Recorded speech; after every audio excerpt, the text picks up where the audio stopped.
Welcome. Let me call to order the Borough Council Committee of the Whole meeting for March 8, 2017. I'll ask that you rise for a moment of silence, followed by the Pledge of Allegiance to the flag.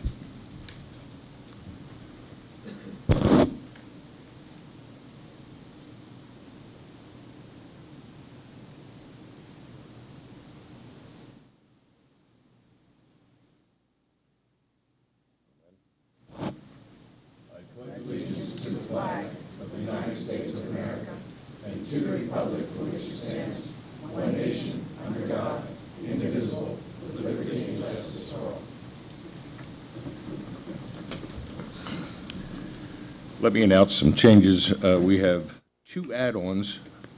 I'll call them, for numbering purposes, 19B, there are two vacancies for the Planning Commission, and 19C, we have to discuss the consultant selection for construction inspection for safe routes to school. Three commissioners. There are three commissioners vacancies. Yep, we're going to add those. Okay. And up front, I'd like to move number 4, the presentation, to the first spot before the subcommittee reports. I told you before I want to start each meeting each year, or each month, with what's new and what's good and what's going on here in Pottstown. One, I want to report for the reporters who are here and have been following and waiting for the numbers, so have we. It seems that getting an accurate count of how many job increases there were is as difficult as actually getting the jobs into the borough. So the best I have at this time, in 2015, there were 10,440 persons employed within the borough. Of those, 2,777 were also borough residents. In 2016, there were 11,716 persons employed within the borough, and of those, 2,846 were also borough residents.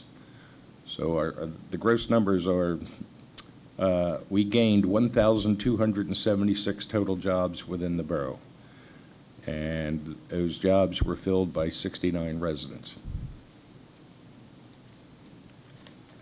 That's pretty impressive. I never realized we gained that much, and I think we should all be happy and pleased to those who helped bring those about. Number 2 on good things. Last Friday, I had the honor of being asked to come to a ribbon cutting on King Street. We now have a new Indian cuisine restaurant, and part of the ceremony was a sampling for those of us in attendance, and it was, I tell you, the food was fabulous. So we have yet one new reason for all the outsiders to come into Pottstown. If you didn't like everything we had before, something new, something great, I encourage everyone to come to town and try it. So would you come forward, Shyla, and tell us what's been happening in the last half a week? Shyla is the owner of the Indian cuisine. Sure. Good evening to all of you. Can you use the microphone? Just, there you go. I think I can reach it. Good evening to all of you, and thank you so much for giving me this opportunity, and it's my honor to be here. President Council, Dan Ian, and Mark Flanders, and Mayor, I think Sharon, and the rest of the council members. Thank you very much for this opportunity. And to people of the Pottstown. Basically, I'm from India. I was been here, I was raised in India when I was a little girl, but moved to Jamaica about 35 years ago. Then I moved to Houston, Texas for my education. From there, I moved to Philadelphia. My husband is a psychiatrist, so been here almost 3 decades. So lived in a Lower Merion, and now I live in Upper Providence. But I'm new kid in the block in Pottstown. I have been here only 3 years, close to. So in the beginning, I was talking to Mark.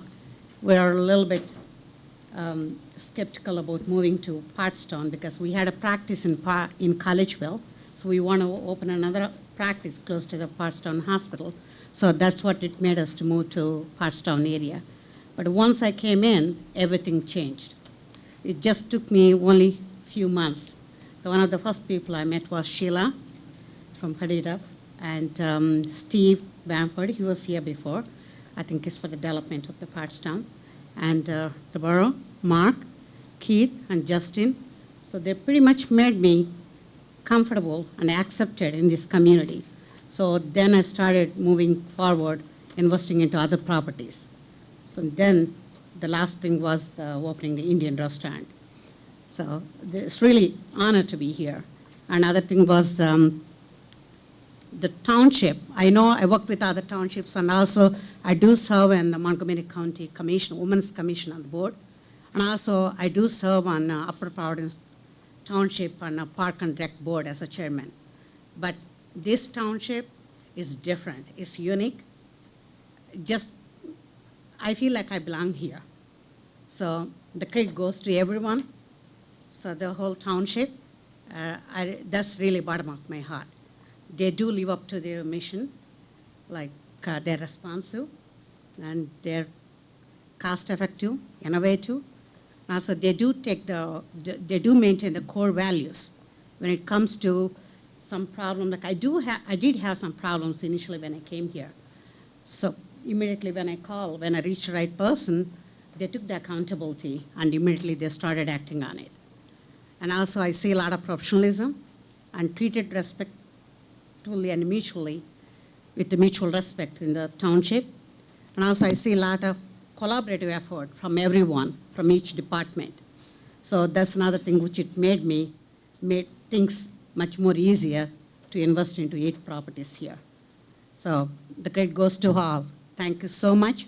Make me feel at home.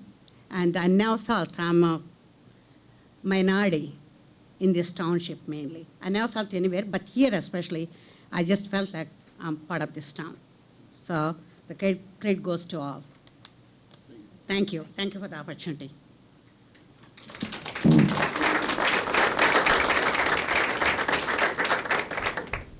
Thank you, Shiloh. And once again, I would encourage everyone here tonight and anyone watching this program, go in, visit, meet Shiloh's staff, sample their wonderful arts of culinary expertise. It was great. Okay, we'll go to subcommittee reports. Infrastructure, Councilor Culp. Hello. Okay. We had a short meeting. We discussed the bridge issues that we're having in town as far as Moser Road and the 12-year plan for our different bridges that we have in town that are getting a little bit, they're old and they're going to need work in the future. We discussed Quinter Street. They're thinking that they're going to be able to do some water and sewer pipes and then possibly 2-inch paving late summer possibly. In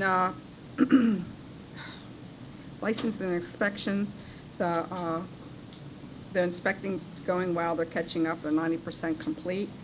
And Parks and Rec, Pollock Park got a grant, the master plan, and had many residents come to a meeting, and there was a lot of positive feedback. And that's on its way. And I think that's about it for. Great. Yeah. Thank you. Economic Development and Business Liaison, Justin Keller, want to tell us about the grants? Sure. All right. We have a couple of new grants that we're looking at applying for, some of them that you've probably heard about before. One will be a CDBG grant, Community Development Block Grant for the Ricketts Center roof replacement. That's due, I think, at the end of March, so we're getting our ducks in a row for that application. And then also, we've submitted the King Street pedestrian crossing that will help to connect Memorial Park and the Carousel and the mini golf property with a safe and visible pedestrian crossing. So that has been submitted, and we'll wait to hear back on that one. On other fronts, I'd like to make an announcement that we now have a online method for accepting donations for the police surveillance camera program. Where we've done a soft opening. Right now, we're going to add some more features to the program, but basically the way that you pay for it is through the Express Bill Pay program. And if you go onto our Facebook page, you can find a link to where you can make a payment. It's fast, it's easy, it's secure. All you need is your credit card. You can make a donation as little as $1. So what we'd like to do is set an initial goal of about $12,000. That'll get us one additional camera, because I think we have about 20 slots that we could fill out in our system before we hit our limit. So we're looking for anyone and everyone who wants to try to help us along there. Also, just ask that everyone like our Facebook page and follow it. We're now sharing employment openings on there, as well as municipal bid items that we have up on Municibid for sale. So we're going to try to use that a little more as a tool to try to quickly relay pertinent information to people. And then lastly, I just want to remind everyone to thank your PART bus drivers. March 18th is Transit Driver Appreciation Day. So, I've met almost all the drivers personally, and they're great guys. They like their jobs, and it's time that we show them a little bit of appreciation. So, Courtney High, the grants administrator, she set up a program with PART where if anyone wants to come in, we'll give them a thank you card, and they can fill it out and give it to their bus driver for Appreciation Day. So, Good. Just some of the things we're working on. Great. Thank you. Thank you, Justin. Transportation, Councilor Culp. No meeting. No meeting. Ricketts Community Center, Councilor Kirkland. Yes. The center has developed a system where you can come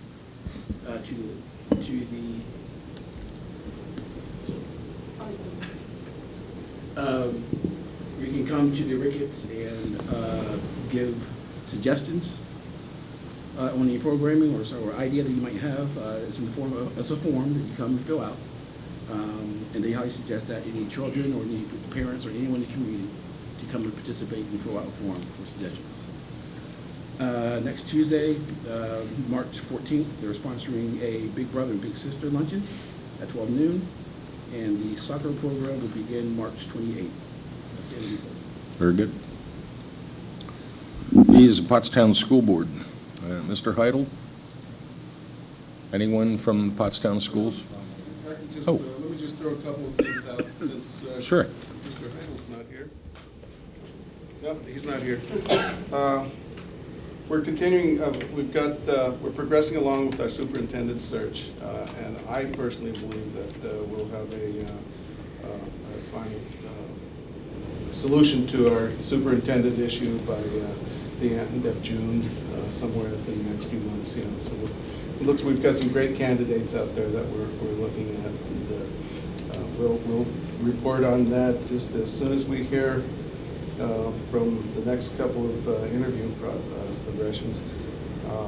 We are in the process of awarding a contract to rehabilitate the Franklin Street athletic fields, which has been a real sore point in our athletics programs. A lot of our programs have had to be moved to different locations just because PIAA organizations will not allow us to perform athletic events on that field. So, hopefully we'll have beginning next year, there'll be some progression made to renovate or rehabilitate the field out there. And I got to tell you that moving forward right now, with the nature of legislative events that are taking place both in Harrisburg and in Washington, there are some serious issues that we're going to be looking at in the school district that aren't going to help the tax situation in this community. Right now, our federal legislators are looking at Medicare, Medicaid issues, seeking to create legislation that will have some interesting repercussions if the funding for those functions are minimized to the extent that the recent legislation that's been introduced by Congress would have.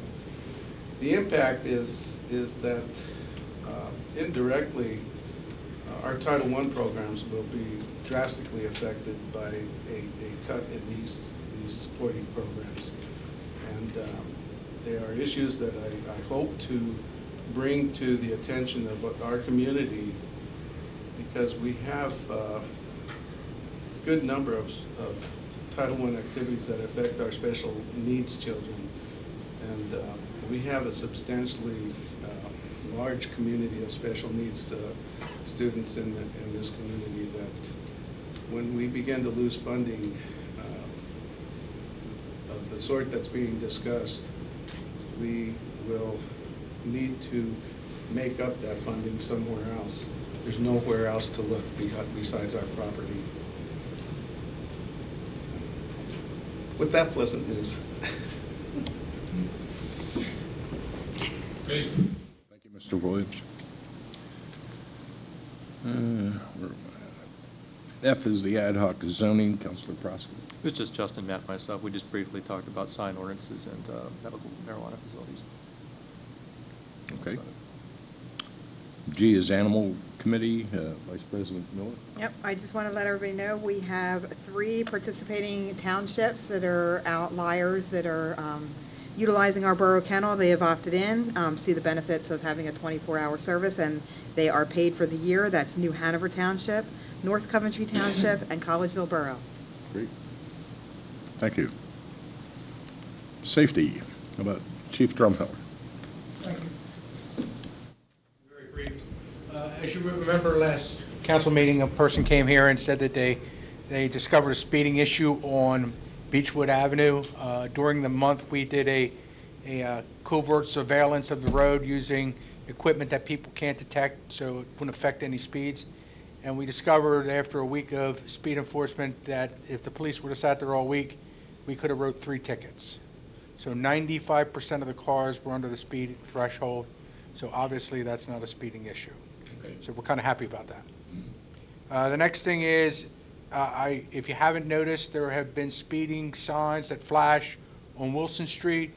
Those are our speed signs that we use, that I encourage anybody who wants them to let me know where you want them, and we'll move them around within your ward or within the community any way you want. So if you think you have a speeding problem, please just let us know, and we'll address it. They actually also do a speed survey if we turn the lights out, so we can see how fast people are actually moving. And the next thing we've been working on is I've been meeting with the school district. As the weather starts to turn, so does the attitude sometimes walking home on Franklin Street. So we've been working with the school district to discover remedies to keep people under control as they go home from school. Also, one of the things we're doing with the school district is we're discussing the SRO program, which hasn't been discussed in years.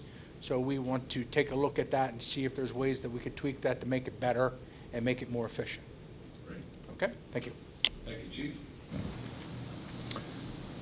We'll jump to 5, Mayor's Report. Thank you, President Wayne.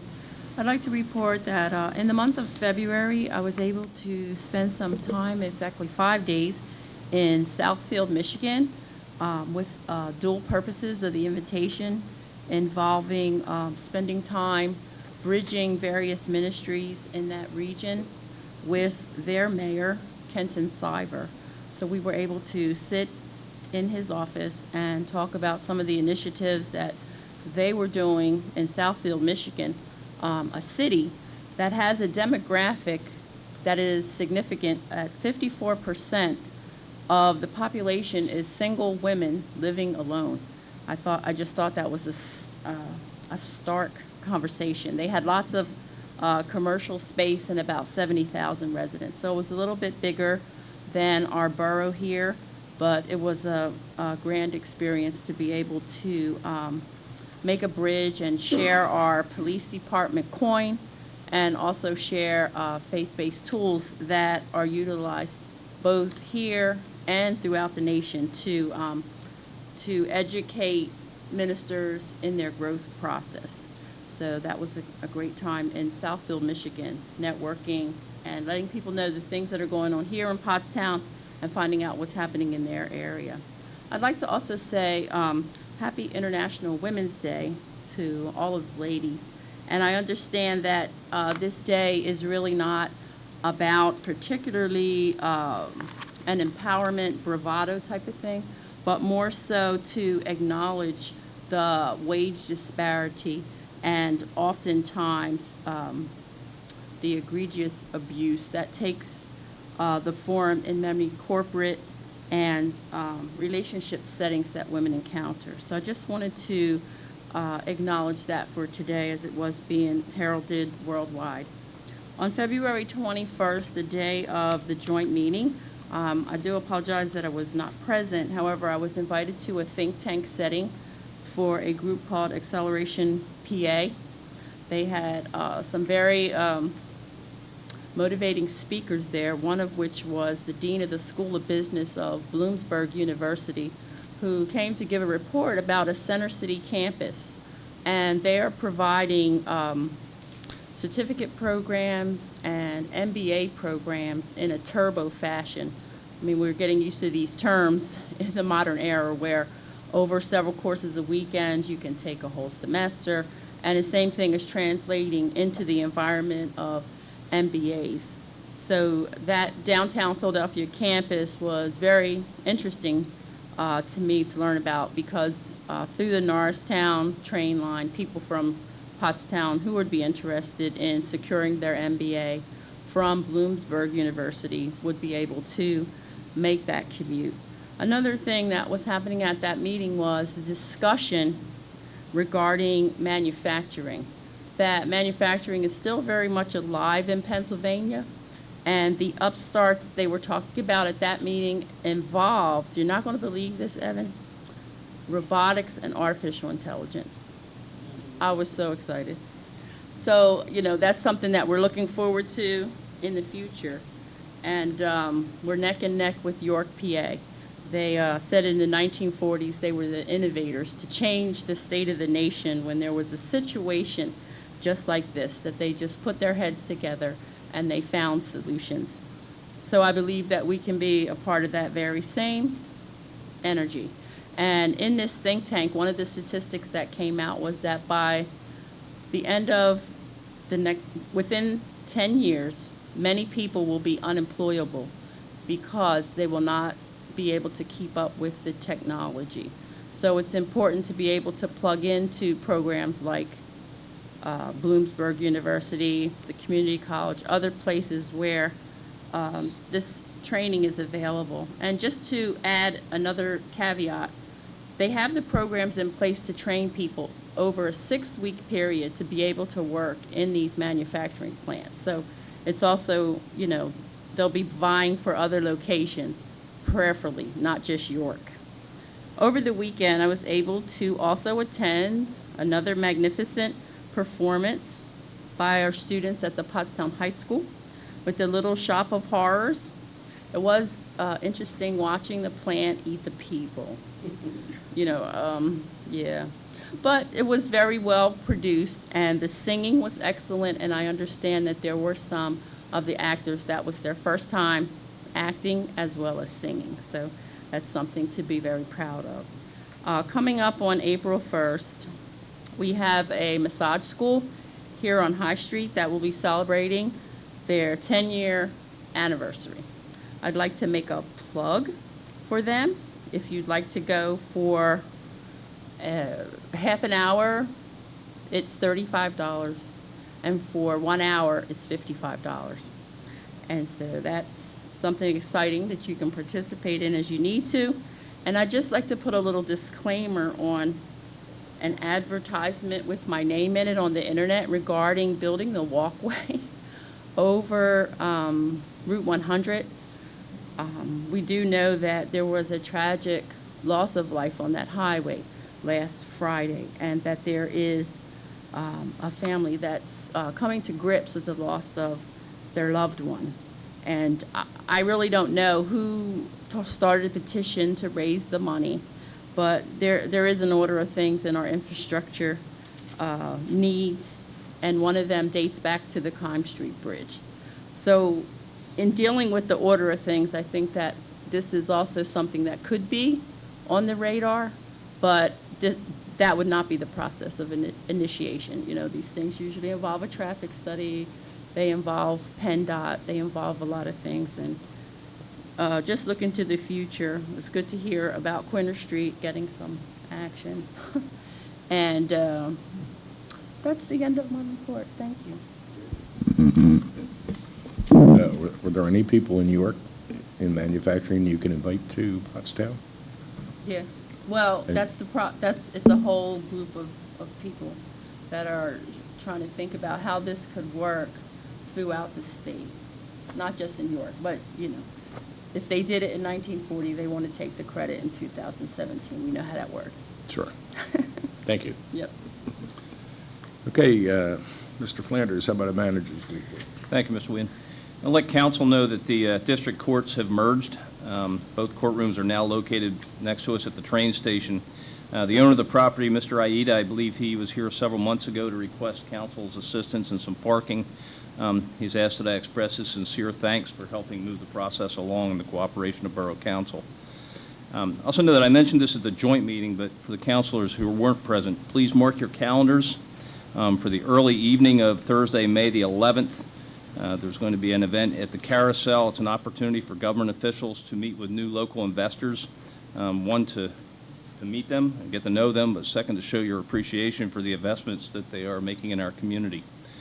And the final item I have is we've been working to develop a process that merges the police and licensing and inspections functions to systematically address crime and quality of life issues throughout the borough. And to that end, in the next few months, you're going to see a new program roll out being put together by the Police Department, licensing and inspections. And rather than me talk about it, Keith and Chief, if you'd come up and explain the details, please.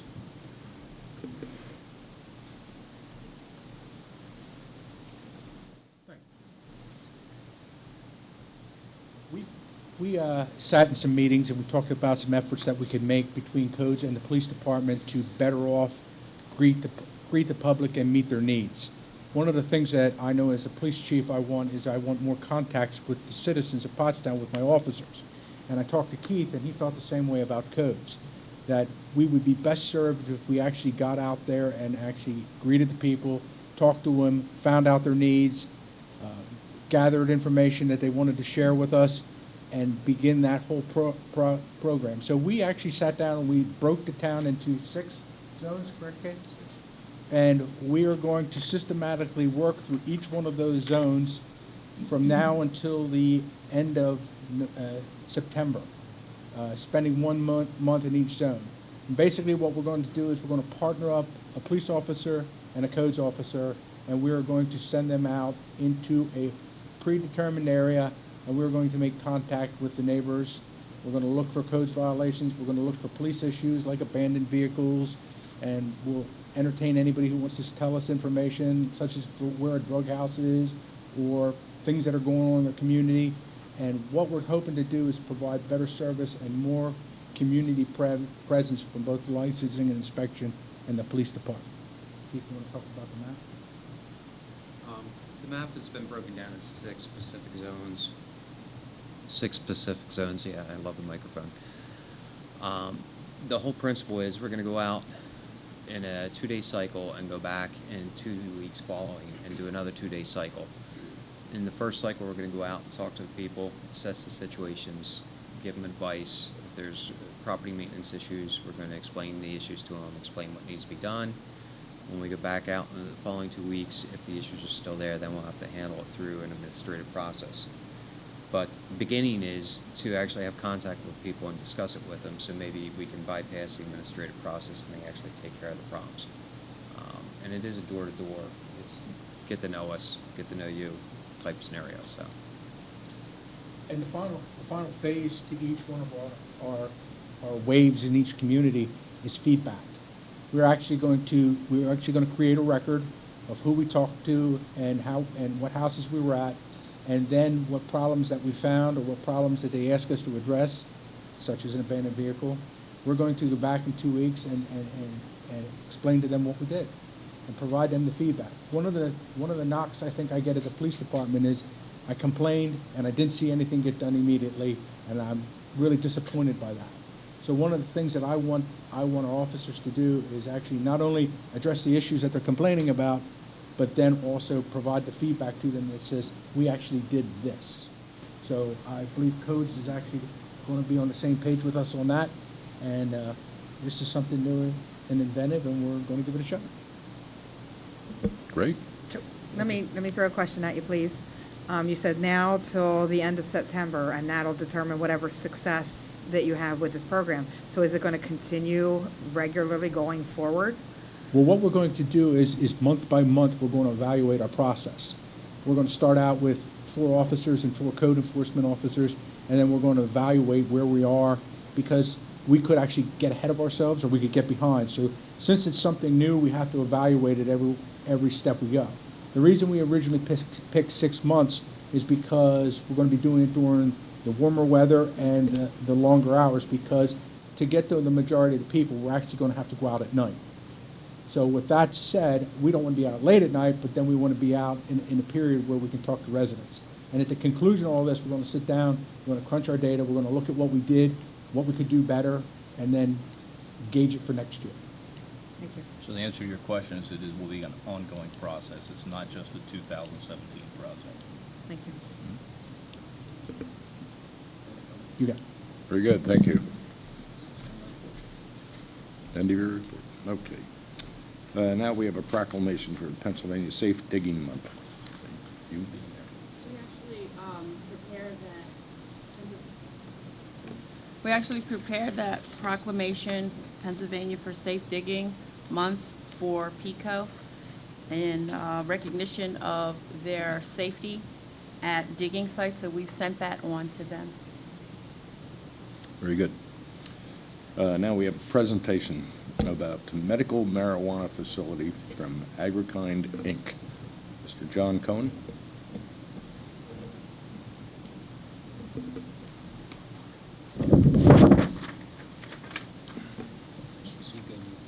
Yeah, it's kind of Thanks. Tell me when to hit the slides. First off, I just want to thank everybody for letting us present to you guys tonight and go through our deck and provide some time for questions and answers after. So, yeah, first off, we're looking really to introduce you to Keystone Medical Cannabis and Agrikind Incorporated, provide some education about the industry, give some insights, allow questions and answers, and then as a follow-up, to seek support from the council for the venture that we're looking to do. Sorry, I'm a microphone guy. A little bit of background. We are goal-wise aiming to be a premier provider of a pharmaceutical product in the PA industry space. It's more of a niche industry focus for us than a general broad brush stroke, looking to address all the conditions. We're looking to address a select set, and I'll get to that in a few slides. We're owned and comprised of a group of Montgomery County, PA, and Chester County, PA owners. We have about 24 owners in the organization as a whole. Every one of us is from Chester County and Montgomery County, one from Delaware County, I believe. But we're all state, local. We've been here for 15 to 20 years, all of us. Go ahead and spin it. By the way, there's a lot of slides, so the intent would be to we'll email these out after the presentation. We'll just try to talk through bits of them as we go along. So as you probably saw, the presentation was for Agrikind, and now we're Keystone and Agrikind. So, you know, as you may or may not be aware, the application process in Pennsylvania is very, very competitive. We'll get to the slides with how many there are, but long and short of it is there's about 900 applicants going for 39 licenses. So that's including dispensary and grow. So as a result, as we started pursuing the license process, we bumped into a couple of competitors in the field. Some are stronger than others. One that we bumped into was Keystone Medical Cannabis. They were originally looking at a Limerick location, and they were published in the paper a few weeks ago. We met with them in looking at our alignment, our background, our strategic vision. We really had a great match. What we had, though, were 2 locations. The only thing that didn't complement were the fact that we had 2 locations to move forward with. So after a number of assessments, business plans, and primarily the community development plan, we landed on Pottstown as our primary location for both companies. So as part of our merger, we'll get to the slide, hit the next one, where we've merged Agrikind into Keystone Medical now. Agrikind is our grower process organization. Grow PA is a charitable trust organization that will be run from our holding company, and we'll spend a lot of time talking about that. And then we have an organization called Dispense RX, which is our dispensary. That one's not targeted at Pottstown, at least not at this point, maybe at some point in the future. So in terms of the overall business, I'm sure many of you are aware from the papers that the medical marijuana industry is the fastest growing industry in the nation right now. Medical specifically is 25% of that $6.7 billion in revenue that's been accounted for up to last year. The sources state anywhere between 22 to 45 billion in revenue by year 2020. So this is definitely something growing, something we're trying to get into the town, and something we can use as an economic development engine. A little history. We became the 24th state to allow medical marijuana back on April 17th of 2016. PA Bill Act 16 was put into place, and subsequently a set of PA regulations, temporary regulations, were issued, followed by a number of the application process to submit. As I mentioned, the process is very, very competitive in terms of getting the application. The state allocated 27 permits for grows and 50 permits for dispensaries. With the 50 permits, actually getting ahead of slide, but with the 50 permits, you're allowed to have up to 3 dispensaries apiece. So long term, they're looking at 150 in the state. In order to kind of, given it's a new industry and there's a lot of moving parts, doctors have to be educated in prescribing, laboratories have to be opened in order to do testing. The states recognize that the ramp up for demand is going to be incremental. So they've only issued half of those permits, which is why we're at 12 and 27. This just gives you an overview of the states that have already been there, but we're number 24.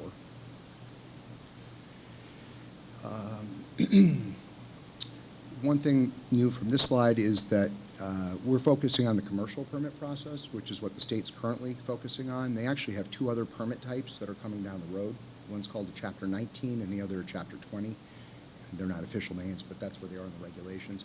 Chapter 19s are vertically integrated healthcare organizations, similar to an urgent care, but maybe not quite so urgent. You go in for a week or 2, get your care, and then you come out to maybe more of an outpatient facility. Those are really pretty much on hold at this point. And then the Chapter 20 licenses are educational joint ventures with mid to large size universities and corporations who are in the business. Those were in process to be released at a similar time, but they were put on hold last November for a variety of reasons. Some federal impacts with respect to federal funding of schools, and also just really a race to get the commercial licenses out. So it's our understanding they're going to kind of bring those back to life once this program has kind of completed its rollout. But then again, the legislation hasn't been put into place. So with PA specifically, PA's conducted a number of surveys. Basic gist within the state is the feeling that we will have about 2% of the population as patients within 3 to 5 years. On the low side estimates, that's 200 to 215,000. 2% is about 260,000 people in the state. Southeastern PA is actually supposed to have about 40% of the patient population based on overall population, not to mention 4 of the 30 largest cancer hospitals in the state are in Philadelphia, as well as the largest PTSD and substance abuse centers in Philadelphia and Coatesville. One thing to note here is that Connecticut is a kind of a mirror program of ours with respect to how they approached it. And Connecticut has we'll have twice the number of growers as Connecticut currently has, but we'll have 14 times the number of patients. So it gives you an idea of how big of a business this is actually going to be in Pennsylvania. So, the big difference between the talking about regulations again for a minute, there's some major differences between medical marijuana organizations and pharma companies. The way we look at this is, 10 plus years ago, marijuana became recreational, really medicinal/recreational in California. Very much a medicine man type approach, self-healing at best. Colorado evolved a medical program not too long after. A little more regulated, a little more medicinal, but it's almost like medicine man to alchemist. And then there's Pennsylvania and New York's approach, which is much more pharmaceutical, big pharma type of approach. So, Colorado's got 1,000 or so grows with the requirement that the growers sell through their dispensaries, whereas PA has looked at it exactly the opposite. PA says we want growers, we want separate dispensaries so we can manage the industry better, and we want fewer growers than, in order to manage the tax base as well as the diversion. One of the key elements to achieving what the state is looking for in PA and accomplishing the goals of their program is to approach it like an FDA-regulated industry from the start. So we're looking at the same regulations that pharmaceuticals have to implement on the extraction and processing side, and the same regulations that an agricultural organization backed by the FDA would have to implement on the grow side. Positions us for success, but most importantly, it positions us for consistent medical efficacy within the product. In terms of the regulations, similar, because this is a state-level program, not a federal-level program, the state will have a governing body. Currently, it's the Department of Health. It will switch to a medical marijuana task force come April of 2018, and that's when their temporary regulations will get reaffirmed to permanent regulations, probably with some more lessons learned from other states, as well as reevaluation of what they have currently. But there's a starting point that's been put out there that we're all marching to in terms of guidance.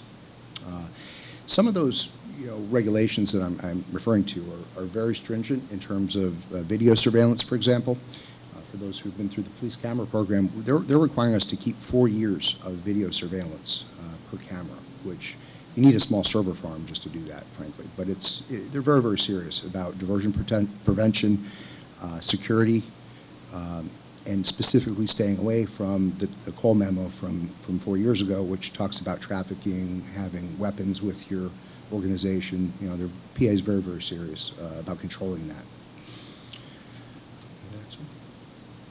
This is a program timeline. I'm not sure how well you can see it, but the basic gist of this is the regulations came out back in April. The applications came out for us to work with on January 17th, and they're due back March 20th. So it's really an 8-week time frame with February being a short month. And in that time, we really are asked to find property, lease it or buy it, get borough approval, get zoning approval, fill out a potentially 1,000-page application, as well as establish community development programs. So they really are keeping to their timeline in terms of what the state's goals are. The program slipped about 2 to 3 weeks at various parts and been put right back on track. So we're really exactly where we're supposed to be in terms of the governor's view on release. So in terms of the benefits, I've talked a little bit about the timeline. In speaking with some senators and others that have put the program together, one of their visions is that PA become ultimately the research hub for medical marijuana across the United States. We're certainly not the earliest in, but we do have an amazing level of pharmaceutical expertise that really is second to no other state. We're considered the pharma funnel of innovation with all the resources we have. At one point, we had more phase 3 clinical trials out with the FDA in Chester, Montgomery, and Delaware County combined than the rest of the United States. So it gives you an idea of how strong the state is in research. So our mission, again, is really to take a FEI-compliant approach to the product and the process. We're looking at efficacy of the product over yield, where many people are out to grow a lot. We're out to maintain the exact same quality, the exact same strains for the exact same indications, while at the same time enhancing that and developing new releases and new strains. Within our organization, we not only have a commercial process defined, but we have research processes as well. Part of our organization includes a chief medical officer who is very interested not just in taking the genotypes of the plants and understanding that certain components are good for certain ailments. A lot of that's been done already. But he's more interested in taking the human genotype map and comparing that to the genetic profile. So similar to how alcohol affects different people for different genetic reasons, similar Zoloft, for example, might be a perfect dose for one person, same dose could overdose another person. They're finding a lot of that is human gene related. So by performing that kind of mapping, we intend to be able to uncover a lot more correlations between people's ailments and potential cures or at least symptom relief. So in terms of how we operate, a lot of people envision a similar operation to what's in Colorado. But when I mention the pharmaceutical environment, it's about having clean rooms, it's about having CFR 21 Part 11 compliance, which is essentially a set of best practices for pharmaceutical manufacturing. What you're looking at here in all three pictures isn't the extraction and processing, but it's the actual grow facility in all three pictures. So the first one, you're seeing the feeding bins. The second one, you're seeing the reverse osmosis water purification. And the third one, you're obviously seeing plants being grown. The state, in terms of the conditions they targeted, they've allowed 17 conditions initially in their acceptance, approved conditions for medical marijuana. As our organization, we're targeting the ones listed here: pain relief, PTSD, seizure control and prevention, nervous system damage, AIDS, cancer, it's digestive issues, which a few varieties, autism and sickle cell, which is also real pain relief is the big thing with sickle cell. These are our product types. One thing in Pennsylvania and also in New York for that matter, plant material, green marijuana plant material is not allowed to be sold or even transported for that matter. It can be transported to labs and it can be transported to other facilities, other grow facilities, but not to dispensaries. So everything has to be processed. We'll be selling pills, oil, next slide, sublingual sprays, and topical creams. So the oil can be vaporized, but it can't be smoked. And likewise, the basic rule of Pennsylvania is nothing that can be smoked and nothing that can be eaten from an edible perspective. These, again, are our key differentiators as a company. We'll skip over this one and send it out. It's getting long. This is really where we wanted to talk to you. In moving our organization forward, we're looking at 4 levels and multiple dimensions of community impact. Want to go to the next. 4 levels are local, community, or county, regional, and state. Basically looking at it as a pyramid structure. Part of our application, part of our whole performance as an organization is somewhat dependent upon community give back. One of Governor Wolf's big pushes for this program is that the medical marijuana grow facilities are economic development engines. And in doing so, the community give back is a big part of not just us being successful, but the state being successful with the program. They don't just want to talk about how many patients, but they want to talk about what has it done for the state. What are the things that, in terms of local community enhancements, schools, what have you. And so we have 2 methods. One is direct, and we're going to contribute 4 to 5% of our net profits back to the community in this structure. Go to the next. The next is indirect, where it comes from a number of different sources. First off, job growth and salary ranges. Initially, the operation, just the grow operation, would employ roughly 25 people, all in the borough, with expected growth of up to 45 employees in 2 years and up to 80 in 4 years. So in hearing the numbers of earlier that were mentioned about new jobs, it sounds like that would be a sizable percent for Pottstown in the first few years. The salary ranges are also substantially higher than both local average and industry average. And that's how we believe we'll retain the best people. We are looking to partner with Zukin Real Estate, who actually Scott is one of our partners and founders, and we'll have Scott speak in a minute. But Scott was one of the three realtors and developers responsible for rejuvenating Westchester over the past 20 years, and has similar visions for Pottstown. The other aspect is the building we're looking at is on Queen Street. It needs roughly $2 million or so investment in the building and then a build-out for what we're looking at, which will obviously increase property value and tax values, qualifying for the LRTA program.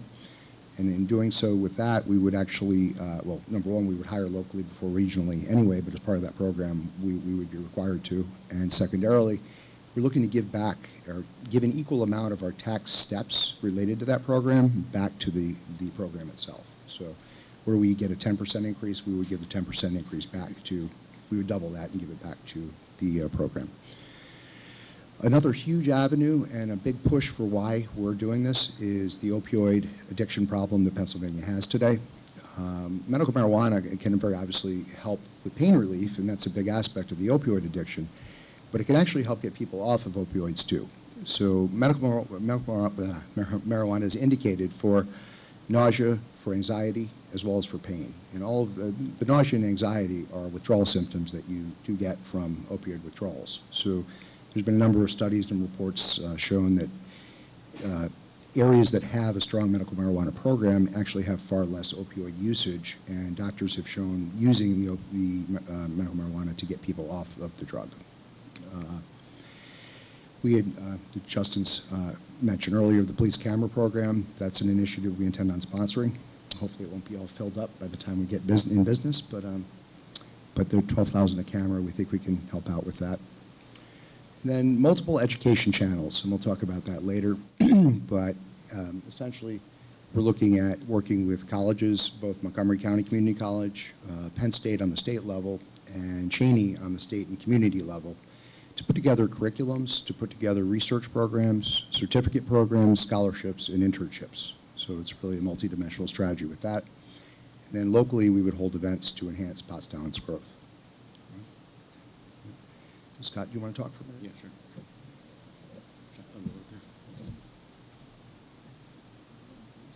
Good evening, everybody. My name's Scott Zukin, and I'm here to discuss how I believe that we'll affect the community a little bit.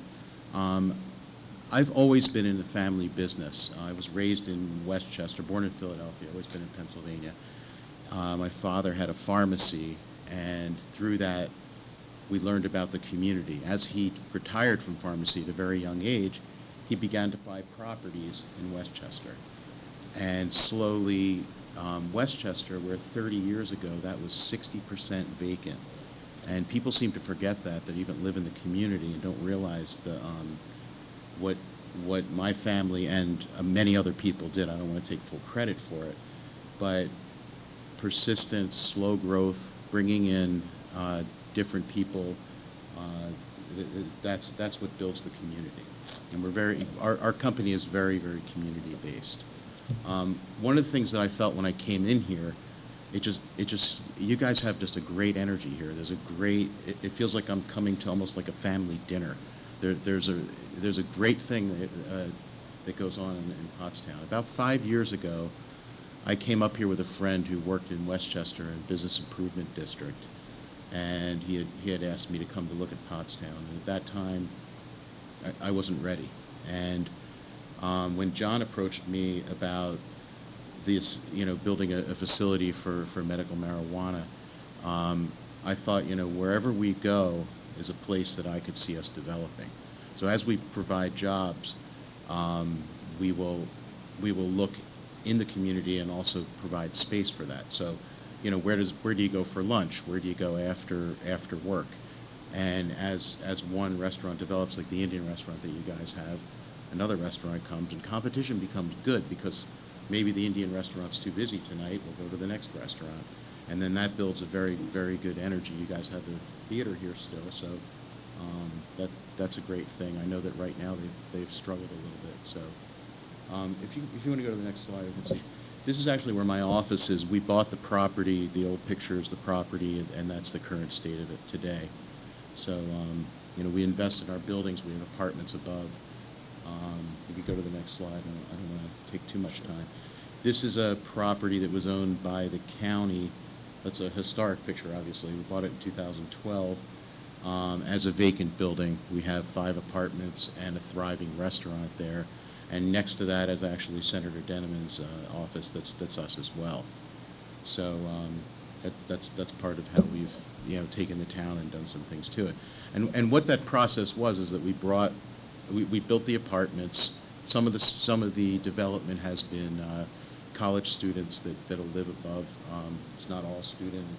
It's half student in that building, and then it attracts a business, and we help the business by either outfitting it or giving them a good lease. Sometimes the borough can help us out with different things such as parking or providing different breaks on different ideas, and all that will be approached as we look at it. This is another property that we have developed as well. So I think that, yeah, and we're excited about Pottstown and the possibility here. I just wanted to, so thank you for the opportunity.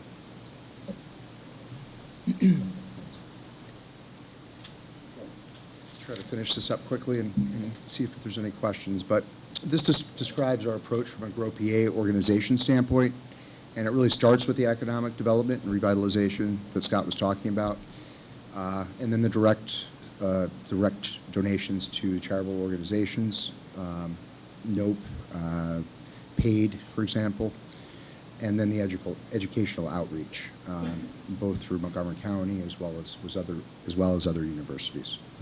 This just talks to some details about what we'd be looking to do at each level. And this really just shows the fact that, all the owners are local. We are an 80 to 90% minority-owned company, a good mix of women, different ethnicities, as well as diverse thinkers, people from pharmaceutical space, doctor at CSL Behring, director of clinical trials actually at CSL Behring, a couple pharmacy process experts, a gentleman that owns an RFID system tracking company required for seed to sale tracking by the state. So it really is a diverse set. This quickly kind of shows the resulting organization after our merger. I've taken on a COO role, Noel Billingsley, who's in the back. Noel's the CEO of Keystone Cannabis, Keystone Medical Cannabis.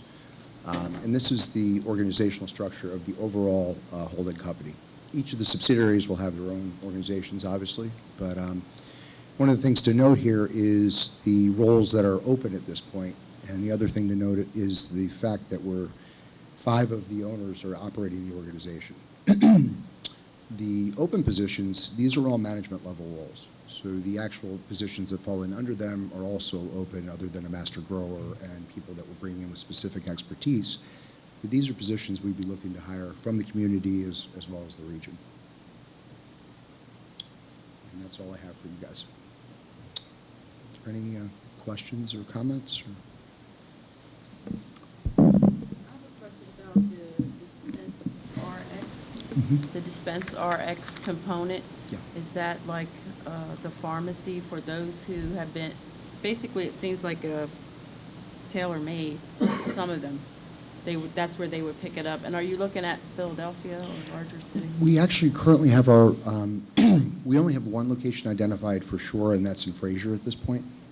We actually are in talks with a person who has identified Pottstown, a separate group, which we may end up doing a joint venture with, but that's still in progress at this point. And also, you said there's derivatives for different diseases. Correct. Do you know if any of the derivatives would flag in a toxicology test?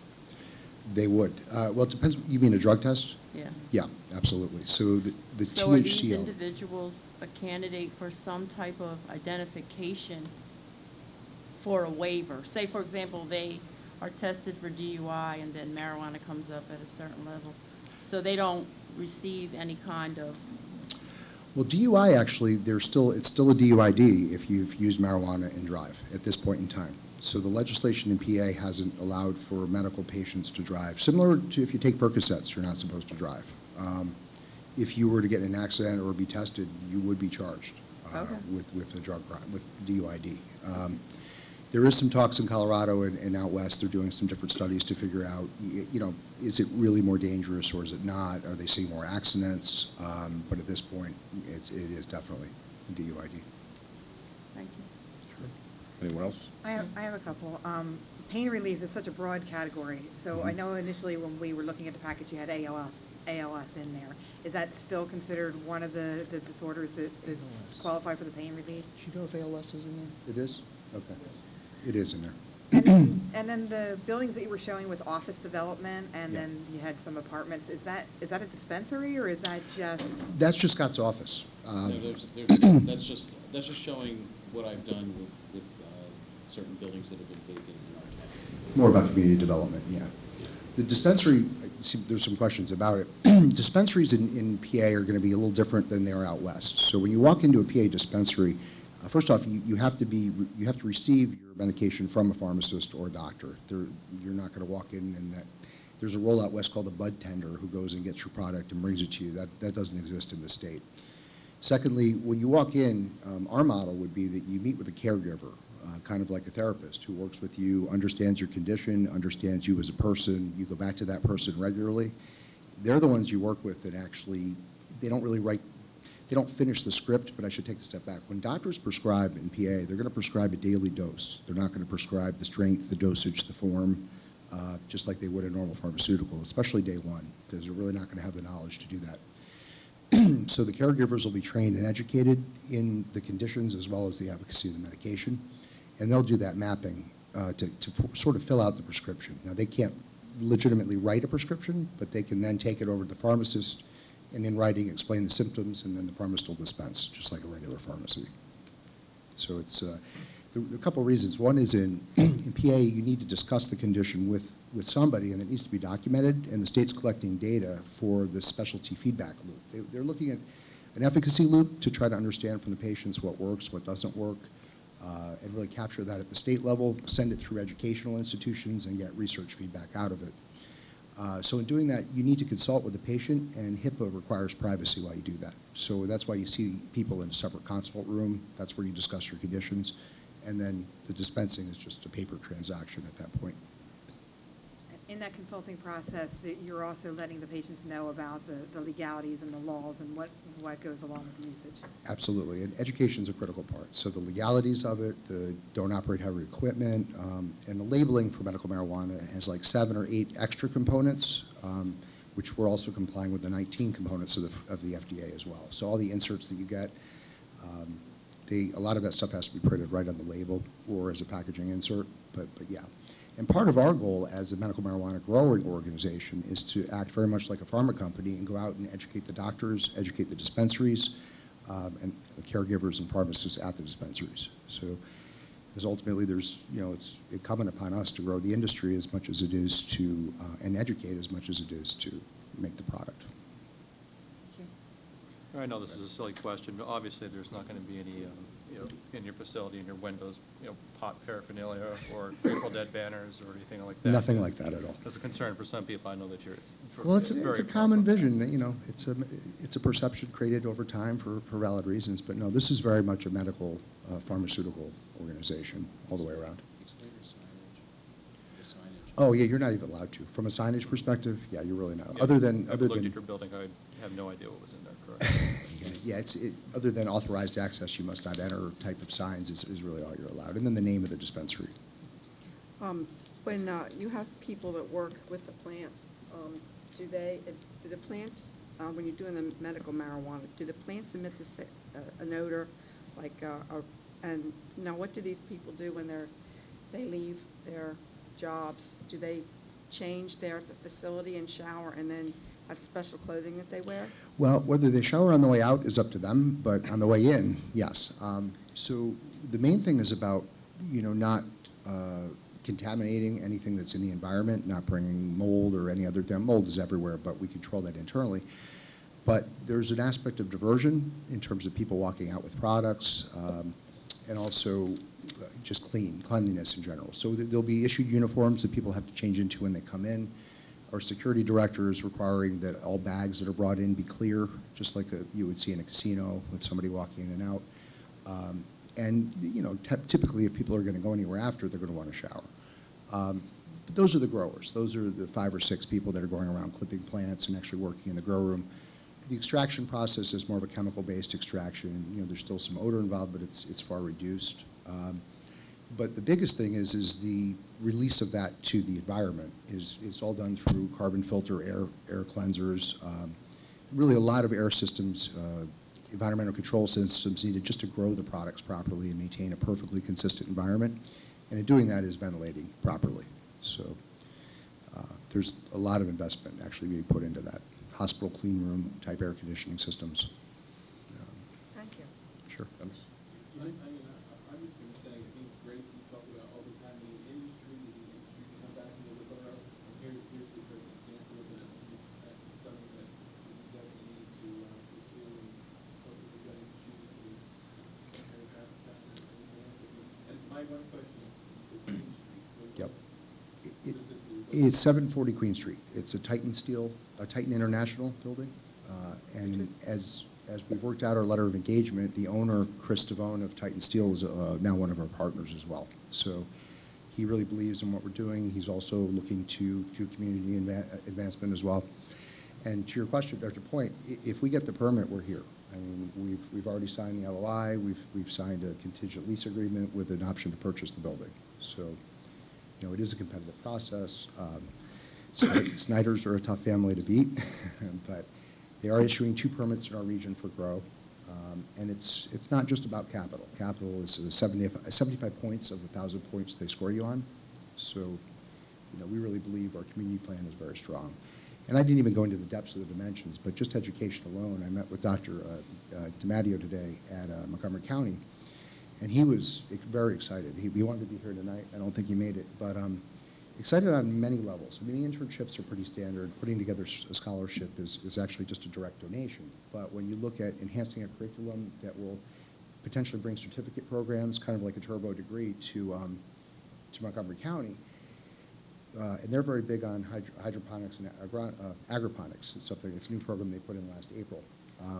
So that tying in with what we're doing, as well as integrated pest management, which is another area, as well as chemical extraction, as well as all the other accounting and finance functions that we'll have, really, you know, charged a good conversation today, because he's interested in not only working with us on a local and community level, but on a regional level with other universities. So we put together a cross-university curriculum, where a 2-year degree, you might go in one spot, a 4-year degree, you'd go somewhere else, but maybe you'd spend a 2-month program after at Montgomery County. So it provides level of education for people who have no college degrees versus 2 years versus 4-year degrees. And it's pretty exciting. Let's suppose. Add here to answer you also. One of the things that's nice about the Queen Street property is warehouse space is not hard to find, unfortunately, in Pottstown. But we were excited because that's on the city side of the tracks. And that way it kind of brings it, you know, not that we're going to, it's not like we're going to be selling to the community, but it brings our employees and it makes us part of the community, and not just an outside guy who goes and comes to work. We have to drive down High Street to get to the factory. And I think that's going to be a real benefit to town. Yep. You mentioned that, if I heard you correctly, you mentioned about the fact that you had to have some kind of extra security as far as like videos. Exactly. Yeah. Yep. To save that for 4 years. Yep. You mentioned that.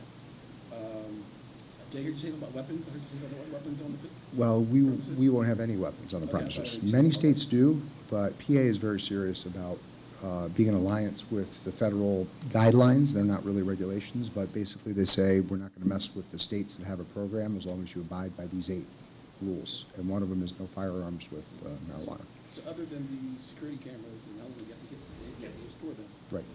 Is there any other security measures or even building qualifications that you have to abide by? Absolutely. For this facility? Yeah, there are. So there are a number of, I mean, first off, visitor logs, you're not letting people in otherwise, but we're going to staff 6 security members during the day, 24 hours a day. So there'll always be a security team of 3 people.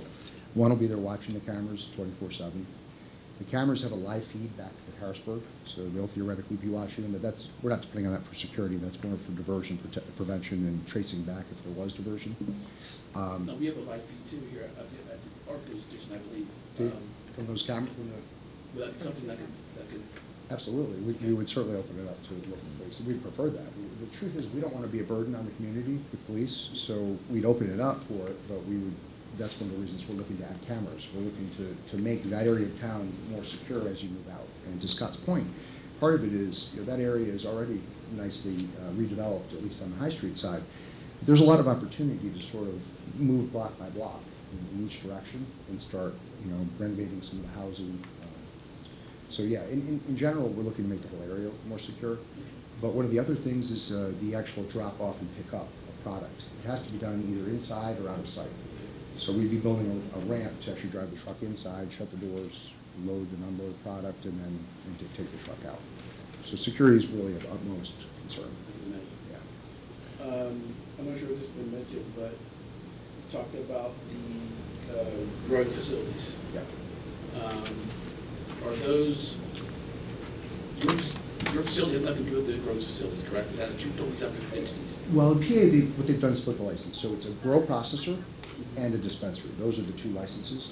The Pottstown facility is a grow processor. Okay, it is a grow. It is a grow processor, right. So it's a manufacturing industry versus the dispensary is like retail pharmacy. You go into the pharmacy and pick up your product and you go out. Okay, so your facility here will be A grower processor, so it'd be a manufacturing facility. we actually grow. Where we grow the product and then we process it into oils or pills or tinctures. The tinctures then leave on a truck. They go to the dispensaries. Okay. The dispensaries distribute them to the public. Okay, how about the distributor locations? Those are the dispensaries.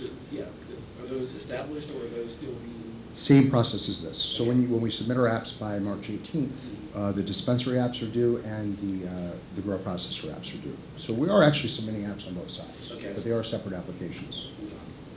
And the state requires pretty substantial capital requirements and non-refundable application fees for each one. Okay. I'm not sure if you answer this question. This is a general question about the industry as a whole. Do you know how doctors in general are signing on to this, I'm not going to say new, but this form of treatment as being another viable treatment option? It's a great question. So the national average right now, 56% of the doctors believe marijuana should be medicinally legal. Used for medicinal purposes, not a class 1 drug. The last polling in the state of PA was at 74% of the doctors believe it should be. Now that doesn't mean they're necessarily going to jump on board and prescribe. There's a couple of factors there. One is, are they employees of an institution like Mainline Health, or are they independent contractors? About 80% of them are actually independent contractors. So they have a lot more leeway to do what they believe is right than the employees. But the other thing that was very interesting is when universities, when the Chapter 20 program got put on hold, a lot of universities stepped up to the table and said we want to be a part of this. Temple was one, Penn was one, Thomas Jefferson Health System was one. So where we thought that there would be a lot of hesitance to get involved, it actually seems to be the opposite. Another thing I can mention is the chief of ER at Haley Hospital used to be one of our partners until he sent an email to 50 doctors, 43, and said who would be interested in investing. He figured nobody would. He got 47 responses. So people had sent to others, and 47 people wanted to invest. Then, as it turns out, he got put on the position of the medical marijuana task force at Mainline Health. So he ended up having to bow out for conflict of interest reasons. But he was amazed at the level of feedback he received positive from doctors. That being said, we've contacted the VA a number of times because of the PTSD and substance abuse. We'd love to see the VA doctors be educated and get involved. And at this point, until the program's legal, this state's VA isn't ready to jump on board. But in about half the states that PTSD, or if not more, is a valid condition for approval of prescriptions, the VA doctors actually do prescribe. So they even have a federal agency.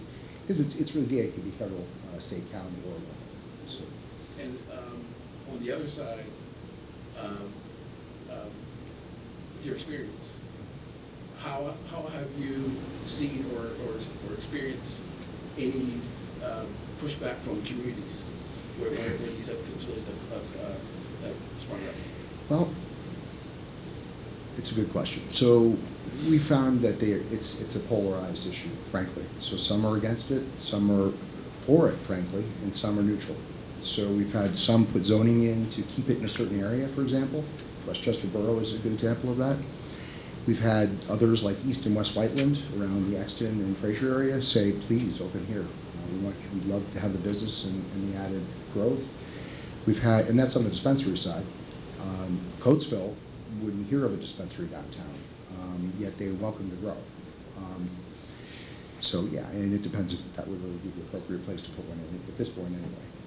But Bethel Township we looked at in Delaware County just because it was an amazing building. It was built out with like a ridiculous air conditioning system that would have benefited us, but Bethel wouldn't even reply to our requests. So, and frankly, we look at it this way, and Scott's a big proponent of this also, but if we're going to come in and invest a few $1 million in the building just to get it up to snuff, why not do it in an area that needs it?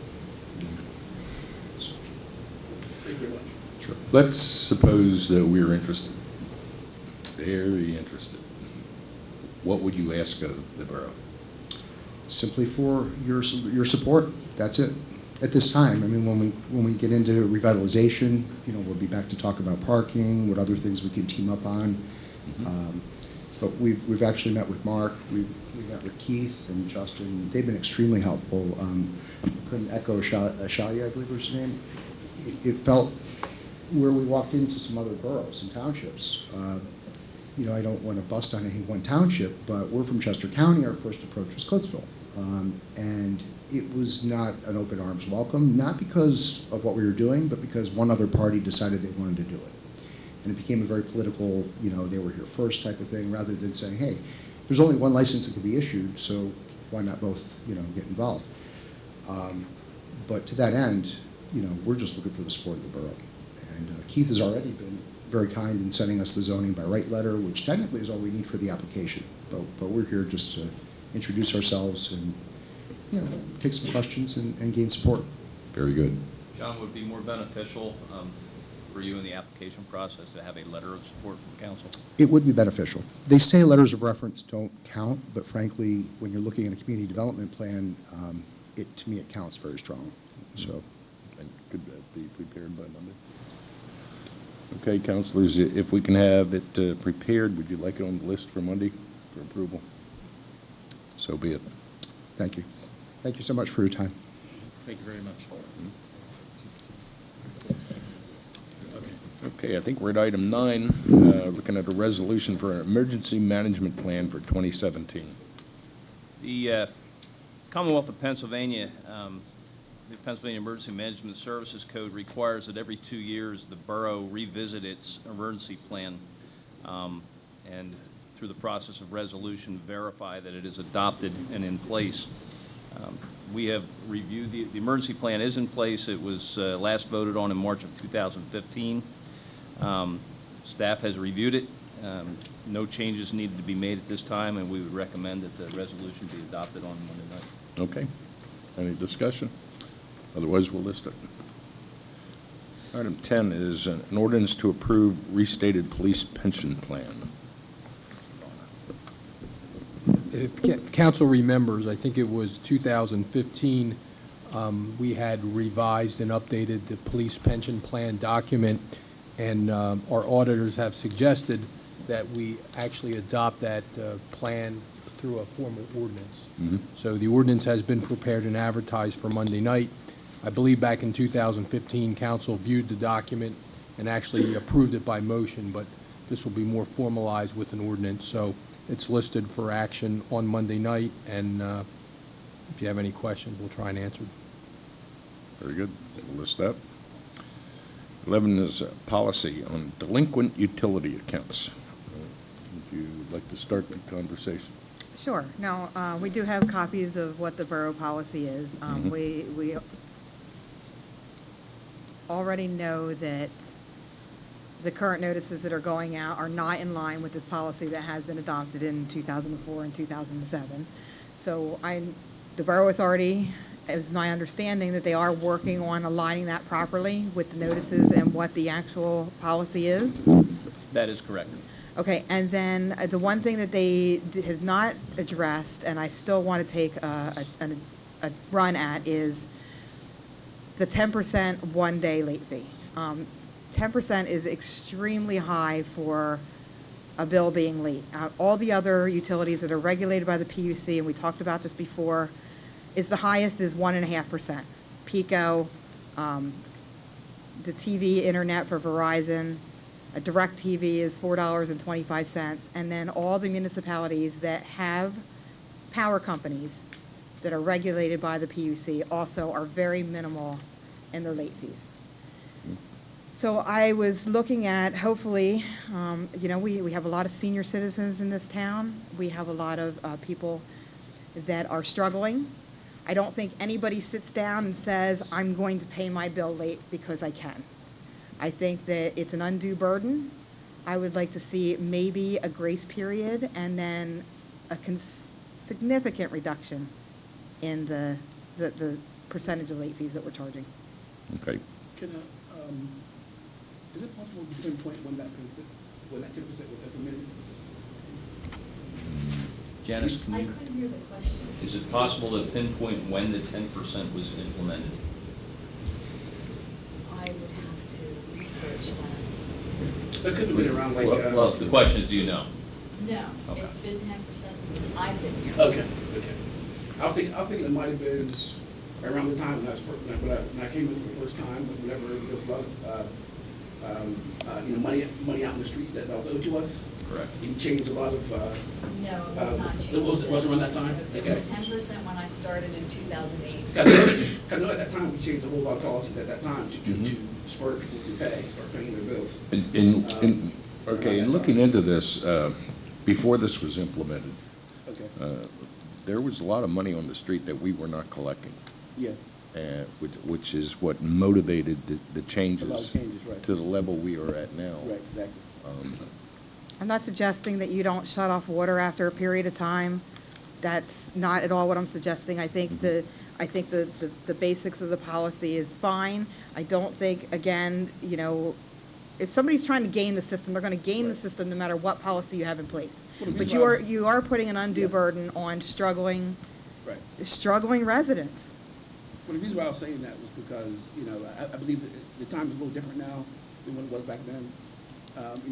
Maybe we don't need those things to be as stringent as it was back then, so we had a purpose then to try to bring, to try to make people pay at that time. So, I'm open to maybe a little bit of, tweaking with that. Well, and to Cheryl's point, I don't think whether it's 10% or 20% late fee, it's not going to make me pay. You know what I mean? It's just going to put me further behind. Right. So I agree with you. I mean, I think we need to look at, maybe reducing that penalty.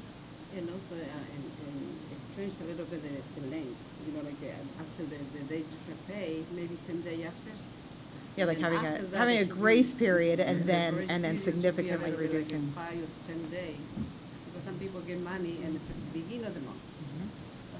But doesn't a grace period just extend the date to when it needs to be paid? A grace period extends the date that you wouldn't have a late fee. If you're struggling to pay your bill on time and you're paying it late, Yeah. you're paying it late anyway, to allow you a grace period that you're not going to get a penalty. Okay, but then you're affording everybody who gets a bill. Residential customers. Well, if it's due on the first of the month, and you give a 5-day grace five-day period. grace period, now it's due on the 6th. It's actually just, You're just, Like every other utility Mhm. does. so everyone's aware, there is already a 30-day grace period in place before the penalty is invoked. And No. actually, we don't No. go on until 3 or 4 days after the first of the month. It's not put on the first, if it's due on the first, there's a 3 to 5 day grace period before the penalties go on. That's not what your notice, no, that is not true. That is not true because I have a letter from the borough that states that 1 day late, there's that 10% penalty, and that you're getting a past due notice. This says 30 days, you're getting a past due notice 4 days after the due date of the bill. That's what's happening currently. And that's a 3-day grace period. It doesn't come, it's depending on where the weekends land and the first of the month, there's a grace period of 3 to 5 days. I can take you down and show you the records. Good, and I can show you the notice that I have. So let's talk about the 10%, which is still an undue burden. After the 30-day grace period. When you say 30-day grace period, I I get a don't bill know. and it I says didn't read it's due on this date. So you get a bill at the end of the month, and then it's due the following month. It Okay. doesn't matter, Dan, when you get your bills. I can tell you when every single bill of mine is due without ever getting a bill in the mail.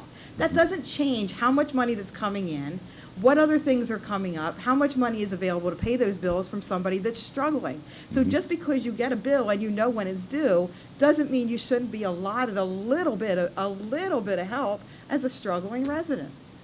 Okay.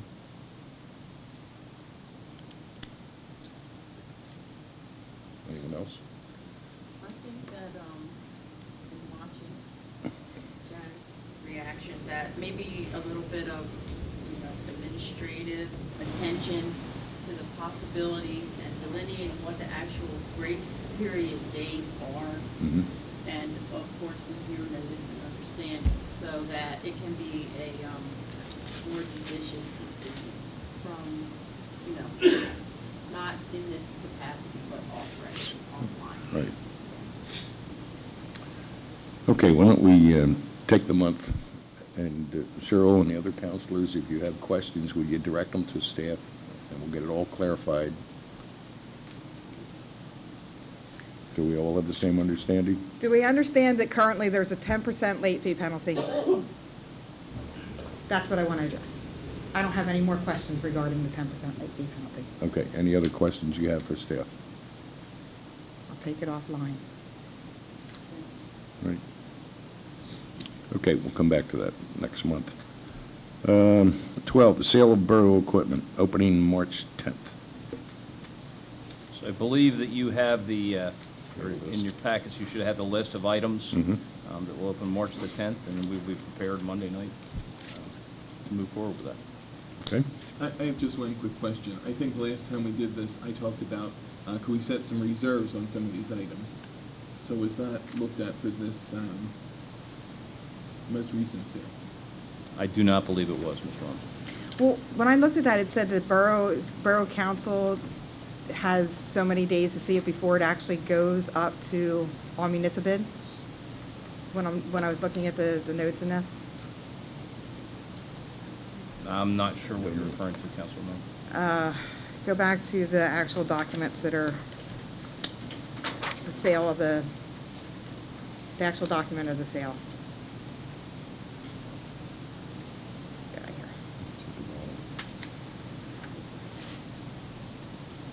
One second, please.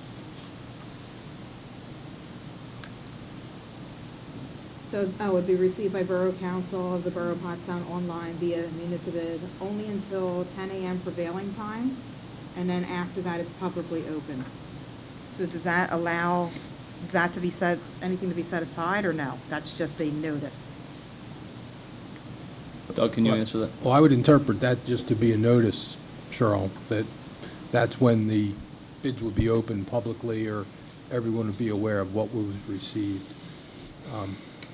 Typically, and Doug, I'll defer to you on, since you use municipal bid, but in my opinion, the borough always has the right to refuse to, yeah, if we don't think that we're getting a fair value for the equipment or the item, we have the right to basically just reject it and bid it some other time. So there could be a reserve put on individual items, but we can always just refuse to accept what's been offered. Right, no, I understand that, but I'm not going to pretend to be an expert on it. I know the value of this vehicle and whatever. That's why I think to me, it would be helpful to look at, okay, we've set this reserve, it didn't meet the reserve, then too bad. You know what I mean? We just need some kind of standard rather than saying we'll take the highest bid. Because something could be worth $10,000 and the highest bid was $3,000. I mean, that's where I'm coming from. So like, is there another, to Dennis's question, is there another way to, so we set these items aside and the value might be greater, then are we just putting a price tag on it and then trying to sell it privately? I mean, how would that process work? We would have to put it out for bid again. We can't sell the items privately. But could we set a minimum bid? Yes, that's the concept of the reserve, yes. And they start out at some level. It doesn't start out at zero. We start them out some level based on what the item is. So do we start them out what the value is? It's a matter of how old is it, what kind of conditions it in, I mean, and what is it? I mean, we got, Parks and Rec had some old fascia blocks left over from something. They have like 4 skids of. So we started at $35. It's still at $35. So some of the stuff is just started what seems to be a reasonable number based on what we have to get rid of. I mean, we could have made it $100. We could have put a reserve on it, but if nobody bids on it, we're still stuck with it. Right. And at the end, you have the right to And the not council has the sell. right to not accept it. Right. Okay. And then it would just go out to bid again and hope for a higher Mhm. price the next time. Right. So in effect, the minimum price that's set is the reserve by default. Because it's set at the value that. The value that we think it is. That can actually be specified as a reserve number. Right. You Yeah, I know you that. could start it at 35, say, but the reserve number might be 60, so it's not going to be valid until it gets to that reserve number. Right. But it does start at some value. And we always have right of refusal. Refusal, absolutely. Yeah. And then when you're setting the values for like vehicles, are we doing Blue Book, Black Book? Are we using, what guide are we using to set those values? Right now, we have an old van from PCTV. It's got a lot of rust on it. I mean, it's in pretty poor condition. So, you know, we started out at, I believe it started at 50, we're up to 360 or something, the last I checked on it. So, I mean, some of the stuff does not move Right. too That well. didn't answer my question. I'm asking where do we determine the value from? Are we just picking an arbitrary number? We're picking an arbitrary number based on the condition of the equipment. Last time we had a van that had a big hole in the frame. I mean, we were worried about whether it could drive away because the wheel could have fallen off the darn thing. So, I mean, some of these things need extensive work, and most of them, in most cases, need inspections, emissions. They might need tires, batteries. I mean, there's a lot of things that have to go into the vehicle to make it operational. But to better answer your question, it's the market that's ultimately going to set the value of what the bidders want to bid. In days gone by, before we had municipal bid and online auctions, we had to advertise it in the paper, put it out for bid, and we literally opened paper bids, and whatever the vehicle was, if it was $500 or $1,000, we'd look at it and award the bid in that fashion. So it was always a market-driven amount, even though we might have thought it was more. If the market's not going to pay for it, we're kind of stuck with what we get as a high bid if we want to sell it, or then we pull it down and just keep it.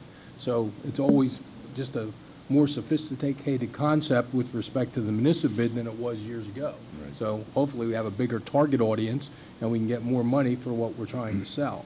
But I'm not sure that what the Blue Book value really has relevance, because it's what someone's willing to pay for the vehicle. Well, I guess the relevance is where you're setting your minimum bid at. Well, I understand that, but the market's going to drive it up to a certain price, and then council decides if we're going to accept that bid or not. Okay. If that's it, we'll list it for Monday. 13, All-American Soapbox Derby. The Ambucks have again requested the use of Wilson Street Hill for their 23rd annual Soapbox Derby, which will be held on Saturday, June 17th. They've requested a street closure from Friday morning, June 16th, and then they'll tear it down the night after the event. Very good. Okay, we'll list that for Monday. 14, Challenge Kids Soapbox Derby for June 24. Again, the M-Bucks have requested a street closure for Wilson Street Hill on Saturday, June 24th, for their 19th annual Challenge Kids Soapbox Derby.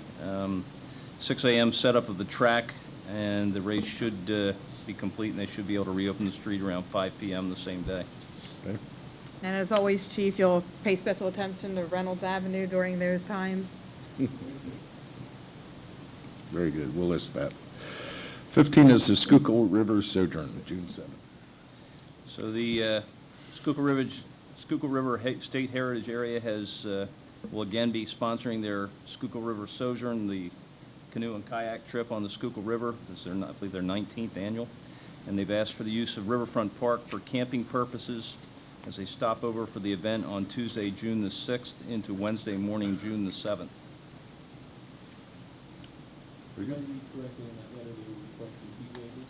They did, but they've been told that we're not waiving fees.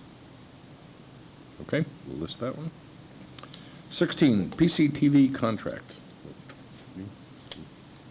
So, Mr. Tellis has contacted us of Tellis Vision and advised us that he is in the process of negotiating an agreement with a rather large advertiser who has pointed out to him that his agreement with the borough has expired, and there is a need to get that agreement online so that he can move forward. So if council is willing to allow us to go through that process, we'll have the agreement ready for you Monday.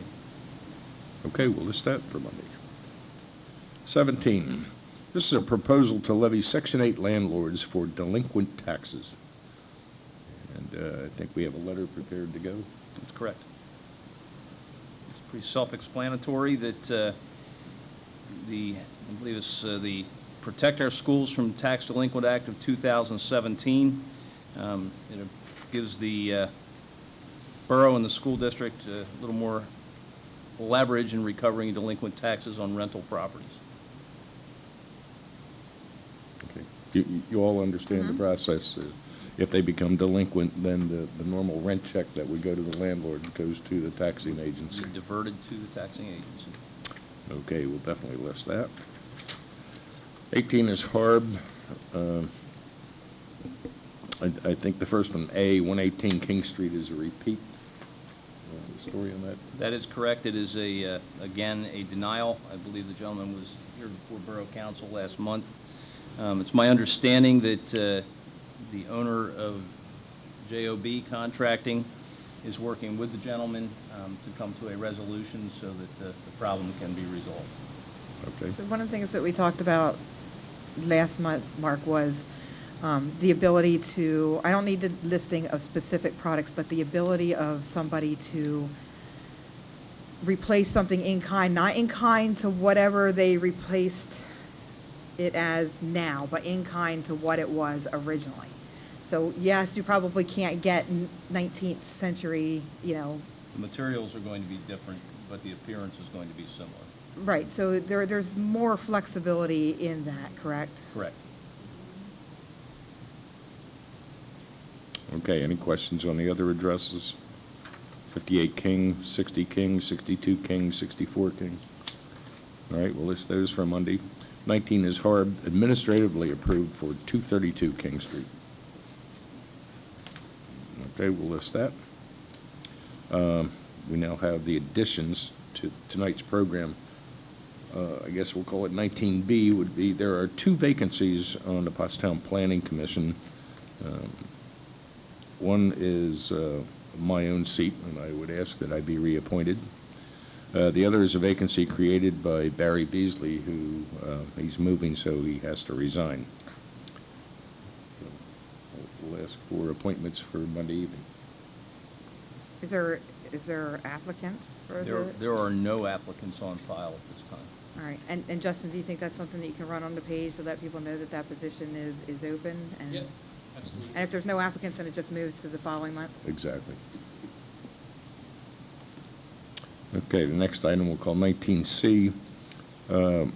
Need a consultant selection for construction inspection for safe routes to school. Justin, do you want to brief talk to us council on about that? Yeah, I'll just be brief here. This is a very similar construction inspection that we would need for the walk bike project, which is also another PennDOT project. So essentially, PennDOT makes us go through a independent ranking process where there's members of staff that rank the various proposals for the construction inspection team that will be working on that project. So we're finishing up our rankings now, and we should have a recommendation for council on Monday. Okay. Justin, this is just a little off relevance to that, but we were speaking earlier about the possibility in the regional planning and a grant and about running an under pathway through the park to cross safely over Route 100, cross safely under Route 100. Yeah, so when, in my previous position as the regional recreation coordinator, we developed a regional trail plan. So we looked at, various intersections that would be challenging to get across on foot.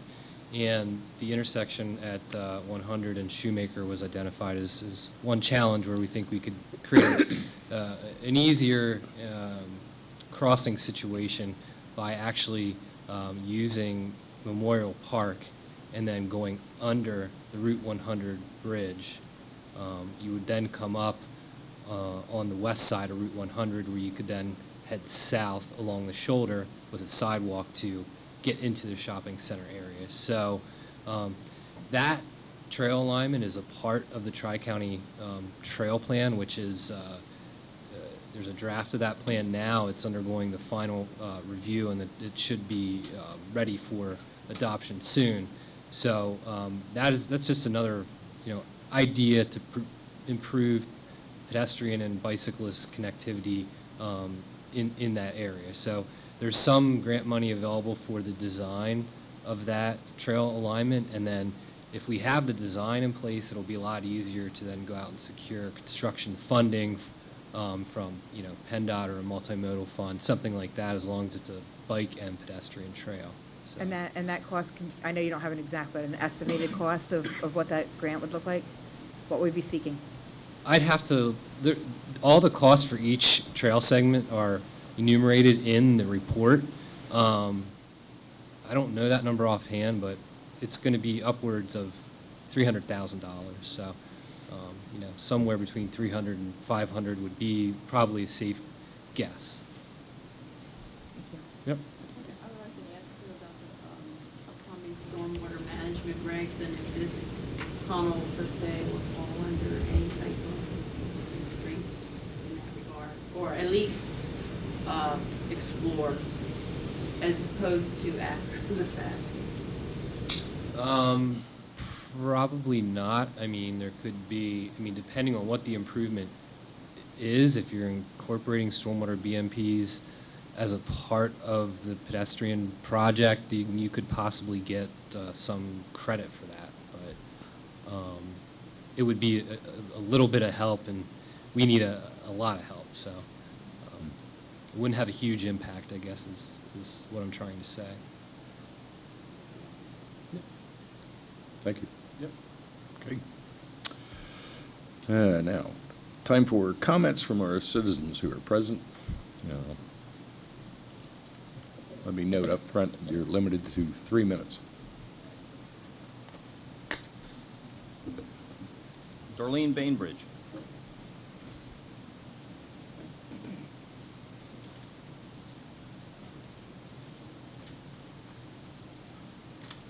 Hi, my name is Darlene Bainbridge, and recently I began work with a friend to create a free direct text network, the Pottstown Area Community Grapevine. The goal of the Grapevine is to effortlessly notify the community of upcoming events and things to do in our area.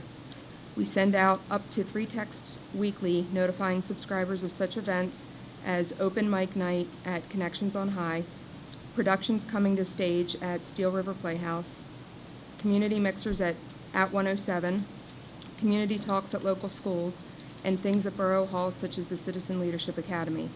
In addition, we work together with another group, pottstownfamilies.org, who maintains a comprehensive calendar on their website that features tons of activities for all ages. Our goal is to make their site, pottstownfamilies.org, the #1 go-to site for all things happening in Pottstown. You simply text the word grapevine to the number 94253, and you will be signed up to receive all future notifications. Again, this is a free service, and you can opt out very easily. I have cards with the information if anyone would like to join. In addition to growing the grapevine, I want to share an opportunity that can allow you to see extraordinary talent and well-produced live performances right here in Pottstown, walking distance for many of you. Many people do not know that at Steel River Playhouse you can sign up to volunteer as an usher or house manager and get to see the show for free. By emailing volunteercoordinator@steelriver.org, you can receive details on rewards of volunteering with Steel River Playhouse. And my final topic, and if you are already a Grapevine subscriber, you would have gotten a text about this. Beginning Friday, March 10th through March 26th, Steel River Playhouse will be performing The Laramie Project, the story of Matthew Shepard, a young gay man who was beaten and left for dead in Laramie, Wyoming in 1998. Matthew was barely alive when he was found. He was taken to the hospital and died just a few days later.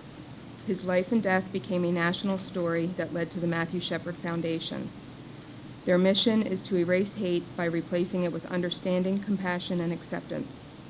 Steel River Playhouse welcomes Jason Marsden to Pottstown for the opening weekend of the Laramie Project.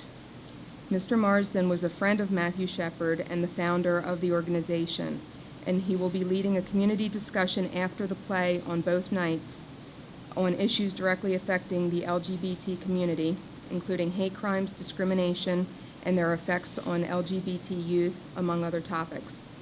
You can go to steelriver.org for more information, and I encourage you to sign up for Grapevine notifications, come out to support the arts in Pottstown, and volunteer so that you can save enough money to buy a great dinner before your show. Thank you. Great, thank you. Darlene, I'd like one of your cards, your Grapevine cards. That's the extent of That's it? citizen comments. Okay, how about comments or general discussion from the councilors? Councilor Kirkland? Nothing, thank you. Nothing. Councilor Paez? We, CCRU and Human Relations Commission having a forum on immigration on March 22nd, 5:30 in the afternoon. And I would like to invite everybody, the council, the school, the police, and everybody to learn. It's a very educational. Okay. Will you follow that up with emails to everybody? Thank you. Councilor Arns? Okay, so I have something that's going to take a lot more discussion than this brief few minutes I have. As a lot of us are aware, there are several people seeking election this coming term for Borough Council. And it was brought to my attention when I ran for office, thanks to Evan Brandt, Digital Notebook. It's a shout out, Evan. Smile, all right. And he talked about eliminating wards. Why do we have wards? Why are they so important? And I think this is a perfect time for us to bring this to the council's attention and maybe have some more discussion about it. And thinking about having seats all at large instead of broken down by ward.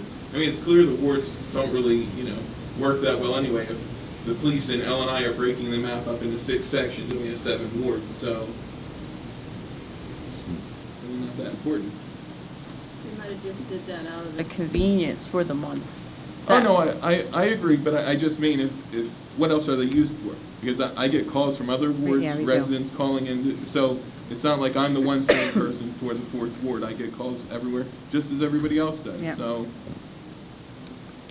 So you would like all of us to think about why do Being at we large. have wards? Being at large. Why do we need them? Okay. Councilor Prosper? Well, I was able to sneak in briefly for the opening of the Indian cuisine restaurant. Excited about it. It smelled really good, I believe, before. I got to have food, but, yeah, I'll be there shortly again. Good. Councilor Cole? As far as the tragedy on Friday night, I know I go through that intersection quite often, and there is a light, that button that people can push to be able to cross the street. Now, I don't know if that stops all traffic or if it only stops traffic in a certain direction, but I know I've seen people not even use that and cross there, and I know there's families that cross there with children and carriages and everything, and it can be very dangerous. And I don't know, other than what you had talked about, what can be done, because it's actually a PennDOT road, right? It's a highway, so there's a lot you'd have to go through to have something different made up for that. And just to talk about that mechanism of the button to change the traffic, I was having a conversation with Chief Drumheller today relevant to Councilor Arm's questions about the functionality of it. And it does work to cycle through. You just have to wait for it to do what its function is. And maybe people are more impulsive to watch the traffic and see when they can go, as opposed to wait for the process to engage. I often see people cross there, and I was really watching over the weekend if that happened, and I didn't see anybody use that, and it's there for a reason. Okay, Councilor Miller? I have a couple. I just want to remind for the Human Relations Commission that commission meetings are to be held at Borough Hall. I understand that there's a cooperative relationship with different organizations like the CCLU and the NAACP, and that's great, but they are still separate and distinct organizations, so they need to be kept as separate and distinct organizations. Although the First Baptist Church is a location where somebody wants to come in and discuss a personal case where they can do so without fear and retribution. So it offers that privacy along with that separation. And then background checks are to be processed and turned into the administrative offices at Borough Hall. And then Rita, if you could get me a copy of the Human Relations bylaws, we don't seem to have them on file here. I also want to let everybody know that the Pottstown NAACP has an inaugural luncheon coming up Saturday, April 1st from 12:30 to 3 p.m. at the Sunnybrook Ballroom. Tickets are $25 a piece, and they'll be celebrating Black History, introducing new officers, and announcing upcoming initiatives for the Pottstown branch. And you can obtain tickets or for more information by reaching out to pottstownnaacp.2288@gmail.com or calling 610-724-7584 or 610-220-1067. Very good. Mayor? No. Nothing? Okay. I just want to repeat my thanks for Shyla, for bringing her restaurant to the town. I would encourage anybody who's listening to this to at least go try it. It is one new reason to come to Pottstown and check out all our other stores and everything else that's good here. Second, you heard at the beginning of the report that Pottstown picked up some 1,200 jobs last year. We're not finished. It's just the beginning. And I would ask each and every one of you to go out to any company you know that's interested in moving, expanding, relocating, or just opening. Come and have a look at Pottstown. We're ready to work with you. We'll be going to executive session. Yes, we have 3 items of personnel involving the evaluation and performance of 3 current employees, and we don't anticipate any action this evening. Okay. Very good. Meeting adjourned.